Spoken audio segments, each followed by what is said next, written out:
Christmas came late, but better late than never. Look, I don't even care if we're mediocre this year. Gannon, out of there! What's up? It's your boy Cintron. Come back at you with another news video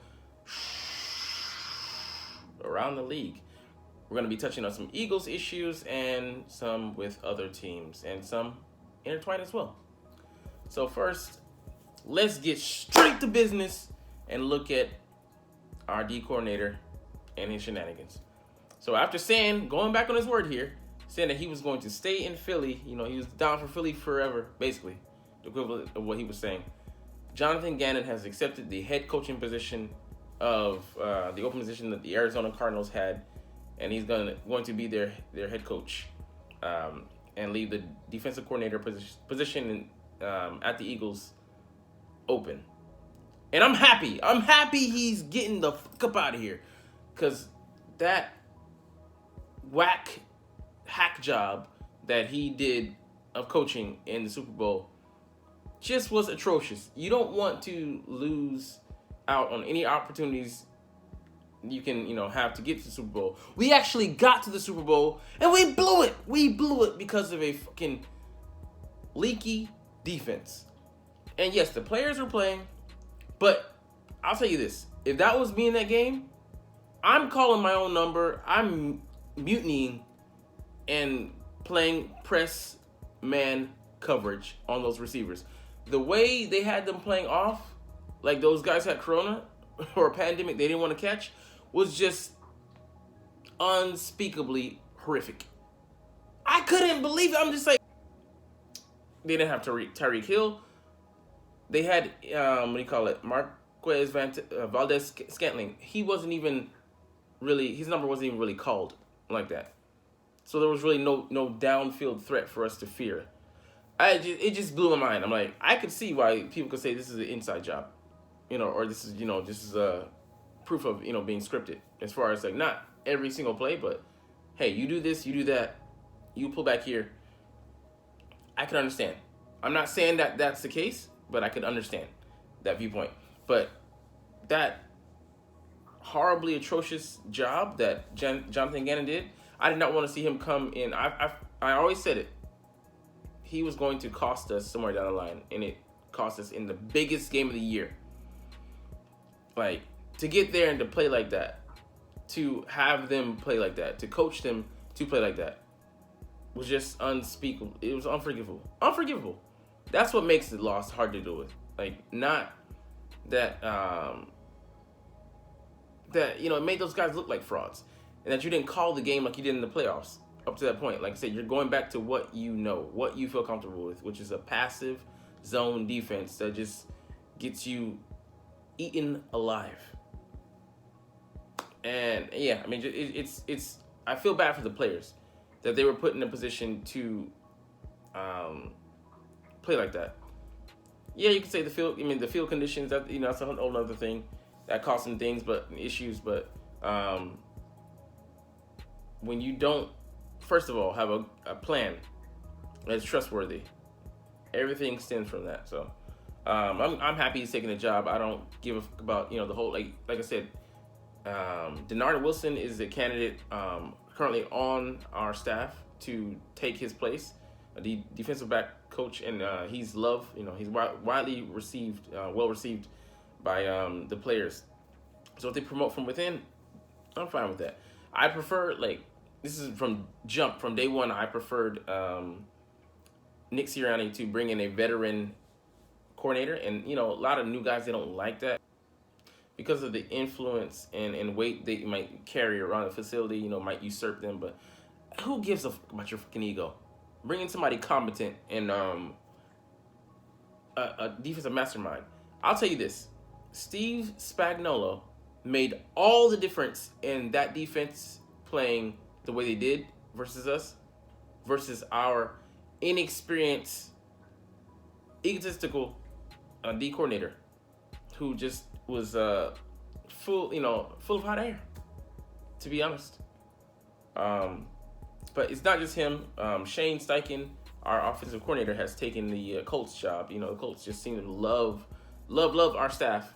picking our old coordinators to be their head coaches, Frank Reich. Here again with Shane Steichen. And we believe that we're going to elevate Brian Johnson, our quarterback coach. And he's loved by Jalen, so that seems to be a good fit. I don't know what ideas he has and, how much sway he's going to have over Nick or if he's going to do the play calling, but that seems to be the move. And I promote that more than the Denard Wilson elevation, but, we'll see how it works out. I don't know. Especially this late in the game to get a competent D coordinator, that's going to be probably, more of an issue. So it might just be, promote from within.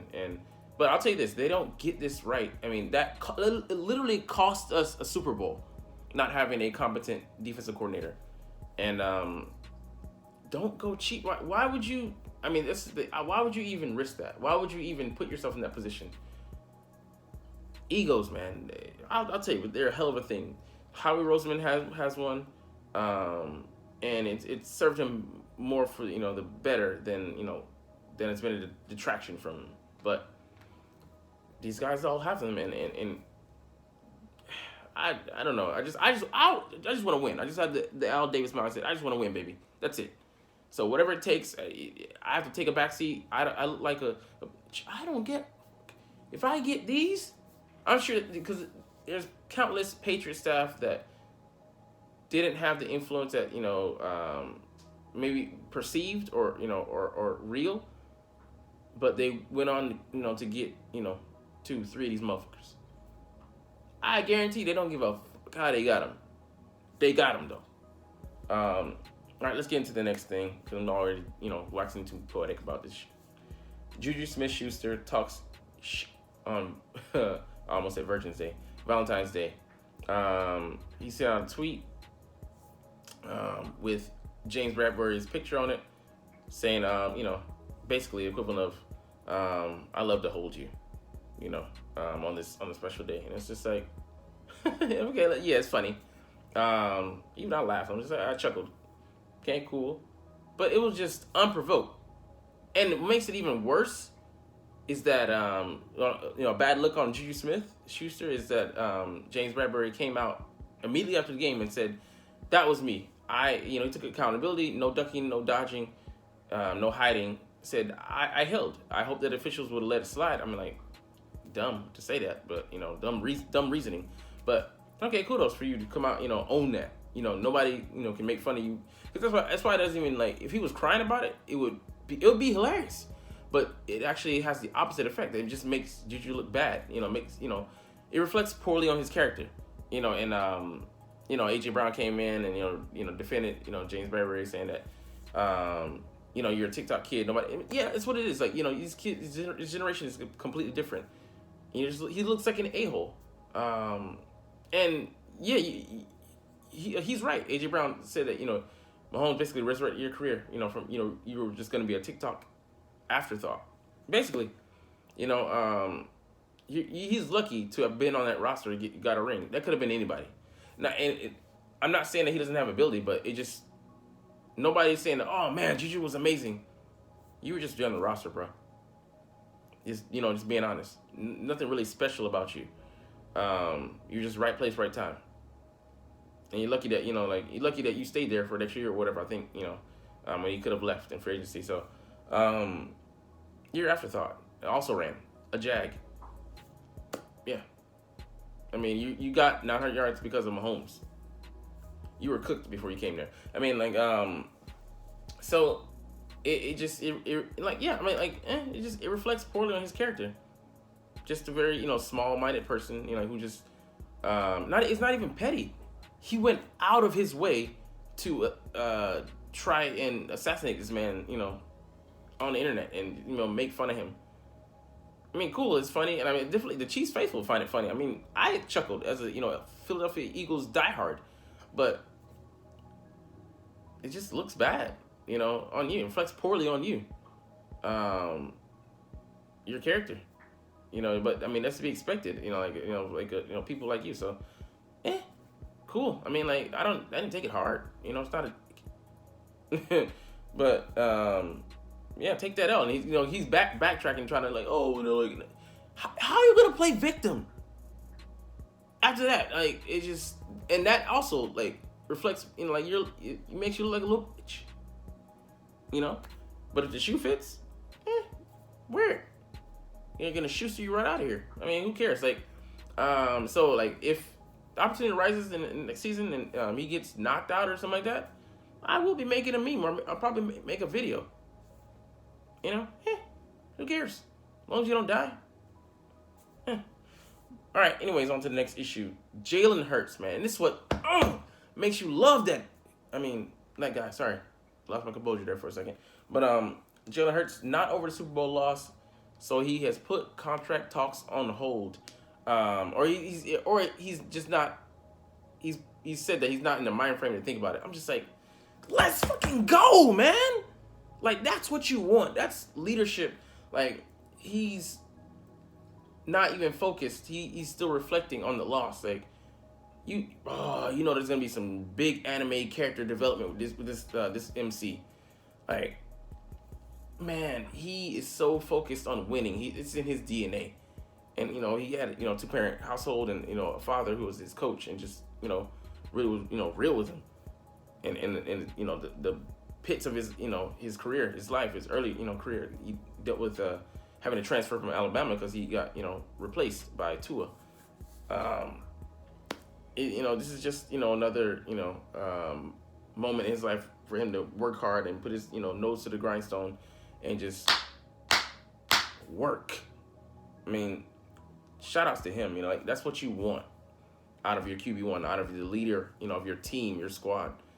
And yeah, it speaks to like I said, the opposite end of his character, and his mental toughness, his fortitude, his determination, his persistence, his constant want to just focus on the bigger picture. So I'm proud to hear that. Proud to say that he's my quarterback, and yeah, man, looking forward to they're gonna get him his money, but he's not even focused on that. So just it's one of those small things that shows you so much insight into the person, the man. All right, next, Quez Watkins was reportedly hurt. And this is what this might sound cold or short and succinct, but who cares? It's a Super Bowl. You suited up. You got to do what even you got to take injections. You got to throw away all distractions, whatever. That ball hit his hand, so, and it wasn't like it hit his fingertips. It was within, I think, that it hit some solid part of his digits where he had he could have cupped it. So catchable ball, you got to come down with that. That could have been the difference between winning the game and losing it there, because I think we went on to kick a field goal on that drive, and or punt it. So I mean, like that impacted. That's 6 points possibly taken off the board, and every point mattered in that matchup where Chiefs won by 3. So that's not to blame squarely on him, but it's just a pivotal moment where he came up short, and he's hurt. Boo-hoo. Nobody's crying for you. So it's cool to know that that he was playing through injury or whatever, but no excuses. Go out there and get it done. That's it. All right, some news around the league. Jim Caldwell, one of the coaches has been slighted, for reasons. I think one reason that of course, that people looking at his ethnicity, and it just he doesn't get the chances that other people got. But I think another one, huge one, that he isn't seen as an aggressive coach. He's seen as kind of like just a guy who just lets the water roll off his back, like a duck, and he doesn't take, doesn't let too much get to him or whatever, and he seems like laid back and lackadaisical, and like the guy is, he's a head coach in the league. He's taking the stress on that job and the challenges and all of those things, and has an overall winning record. I think like maybe 50 to 60% win record, win percentage, and just he can't get a job. He's again a senior assistant on the Panthers staff, and like that's might be a springboard for him, but it's sad to see him go out in this role. But they also hired Brandon Staley. So I mean, like guys with on that staff, Frank Reich, bringing head coaching experience. Two former head coaches, one for the Chargers and Brandon Staley, and one for the Colts. And I forget where else he coached. The Lions, Jim Caldwell. So I mean, that'll bring a lot of credibility and bring a lot of experience to that staff. So kudos to Frank Reich for bringing those guys in. Next, first year Hall of Fame inductees cause a backlog for great players that have been waiting a while. I mean, this is the constant pull. Like, what do you do? And these guys are shining bright and they're fresh in our memories. So they get inducted. First ballot Hall of Famers, and we remember them more for their recent history versus these other guys. They played in different eras, and like you can't compare the two because even this 5 or 10 years, the NFL changes and goes through shifts and balance and different focuses and different schemes and different popular offenses, defenses, ideas, and just shifts. They things come in cycles, and like everybody was wanting the Wildcat, which we no longer see, but it also morphed and evolved into something else. The RPO offense, and most offenses throughout the league, elements of that sprinkled throughout their offense, and those things come in and impact, but especially when they first come in. So I mean, it's so many things that change from year to year, from half decade to half decade, and definitely from decade to decade. So yeah, it's hard to get those guys, because once they're out of a certain a time period or a time gap has happened there, it's harder for those guys to get the notoriety. You got to have people there pounding the table with them constantly, or they're not going to get their recognition. They're not going to be seen, and they're not going to pound the table for themselves. I mean, it's seen as almost it's sacrilegious for them to do that. But I mean, it's just, you gotta have a balance. I think maybe they should just do it where you select guys from both eras and not just leave it up as a free for all. Because I mean, those guys lose. The older guys lose in the end, and we see them having to wait to be senior candidates, and they might be senile, or they might be. I mean, just they might have passed away before they actually get inducted, or if at all, and they just they don't deserve that, man. So I just believe some kind of balance would be fair for both groups. All right, on to Josh Allen. Apparently he won't need elbow surgery. So I don't know if it was Tommy John's comparable to Purdy's injury, but he won't need it. So that means that's a good sign for the Bills. They can he can probably hit the offseason program at some point. Maybe, I don't know what the window is, but probably 6 to 8 months, and then he can hit it before training camp. But taking all those mental reps, he'll be fine. He's a veteran, 4 or 5 year veteran. So, but really that contract's coming up, so it won't affect his regular season. So that won't affect his money, his bottom line, his evaluation, and his availability. So positive sign for them, and Bills come back stronger this year, but they gotta face these Bengals, these the reigning champion, these Chiefs in the AFC. So stiff competition and a tough road for them, but having Josh Allen back is definitely a big win for them. And the last issue we'll get to here today is Lane Johnson officially set to have that abductor surgery that he put off. Just such a fucking warrior, man. He's such a beast. A guy any team would say they would be lucky to have him in their trenches, and I believe future Hall of Famer, right tackle. It doesn't matter position. He's been holding it down on that side for a decade now, and we'll be hopefully having him fresh, and hopefully no drawbacks. He'll be able to still build up his strength going into the season, so not to have any weakening of the surrounding muscles and stuff like that. So hopefully he'll be able to go fresh into the season and hold down, man, that spot, because our offense is completely different with him out of that lineup. And on Jack Driscoll, competent replacement, but nobody's Lane Johnson. And the record reflects, when he's out and when he's in, it's greater loss record, and it reflects that in the win column. When he is in, it's amazing. He hasn't allowed a sack in over 2 years now. Iron Man out there, man. And he played through this injury. Most would have tapped out. Just crazy. So tight ends are around the league edition, and we're gonna get up out of here. But as always, it's fly Eagles fly, and let's mother and go. Like, comment, share, subscribe. Thanks for watching. Check me out at Cintron, Cintron Anime, Cintron Life, or Cintron Laughs, or other social media.